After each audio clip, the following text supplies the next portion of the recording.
Green tea hair serum বাড়িতে তৈরি করে যদি মাখি আমাদের চুলের অনেক সমস্যার সমাধান হবে। যেমন চুল পড়া বন্ধ করার সাথে সাথে নতুন চুল গজাবে, চুলের ফ্রিজনেস অনেকটাই কমবে, এছাড়াও চুলের মধ্যে অনেকটা শাইন অ্যাড করবে। বিশেষ করে এই গরমে যাদের স্কাল্প ভীষণ তেলতেলে হয়ে যায় তাদের জন্য তো খুবই উপকার। তাই তোমাদেরকে আজকের ভিডিওতে দেখাবো কিভাবে আমরা গ্রিন টি সিরাম বাড়িতেই বানিয়ে নিতে পারি আর কখন কিভাবে মাখবে সেটাও আলোচনা করব। নমস্কার বন্ধুরা, আমি পায়েল।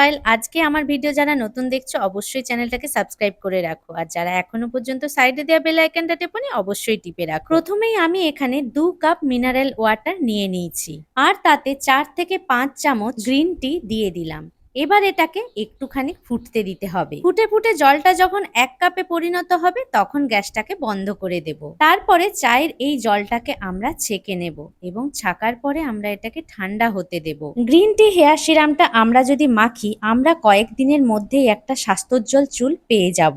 তাই অনেকেই জানো হয়তো বাজারে গ্রিন টি কোনো জিনিস ব্যবহার করলে অনেকটাই ব্যয়বহুল হতে পারে, তো আমরা বাড়িতে এভাবেই তৈরি করে নেব। তাহলে আমাদের খরচও বেঁচে যাবে আর চুলের যত্নও হয়ে যাবে। এই গ্রিন টি হেয়ার সিরামটা আমি যে তৈরি করছি এটা তোমরা দুভাবে ব্যবহার করতে পারো। শ্যাম্পু করার আধ ঘন্টা আগেও মাখতে পারো, আবার প্রতিদিনও ব্যবহার করতে পারো। এই হেয়ার সিরামটা তোমরা যদি প্রতিদিন ব্যবহার করো তাহলে তোমরা 4 থেকে 5 দিনের মতোই তৈরি করে রাখবে, বেশি দিনের জন্য তৈরি করে রেখো না।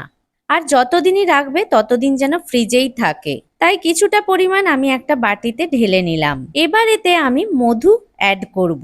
আর এখানে আমি 1 চামচ মধু নিয়ে নিলাম। এখানে আমি ডাবর হানিটা ব্যবহার করছি। তোমরা যদি ঘরোয়া মধু নিতে পারো তাহলে খুবই ভালো হয়। মধুও আমাদের চুলের জন্য খুবই ভালো, কেন কি মধুতে ময়েশ্চারাইজার থাকে। গ্রিন টিতে অ্যান্টিঅক্সিডেন্ট থাকার জন্য আমাদের চুলে বাইরের পলিউশন থেকে রক্ষা করে। এরপরে এতে আমি 1 চামচ অলিভ অয়েল দিয়ে দিলাম। এই 3টে উপাদানকে খুব ভালো করে মিক্স করে নেব। এটা তোমরা প্রতিদিন স্নান করার আধ ঘন্টা থেকে 1 ঘন্টা আগে মেখে প্লেন জল দিয়ে মাথাটা ধুয়েও নিতে পারো, আবার হালকা শ্যাম্পুও করে নিতে পারো। আবার তোমরা শ্যাম্পু করার আগে এটাকে হেয়ার মাস্ক হিসেবে গোটা মাথায় মেখে আধ ঘন্টা থেকে 1 ঘন্টা রেখে দিও, তারপরে হালকা কোনো শ্যাম্পু দিয়ে শ্যাম্পু করে নিও। বন্ধুরা, তোমাদের ভিডিওটা একটুও যদি ভালো লাগে অবশ্যই একটা লাইক, কমেন্ট আর শেয়ার করো। আর পরের ভিডিও কি দেখতে চাইছো অবশ্যই কমেন্ট সেকশনে জানিও।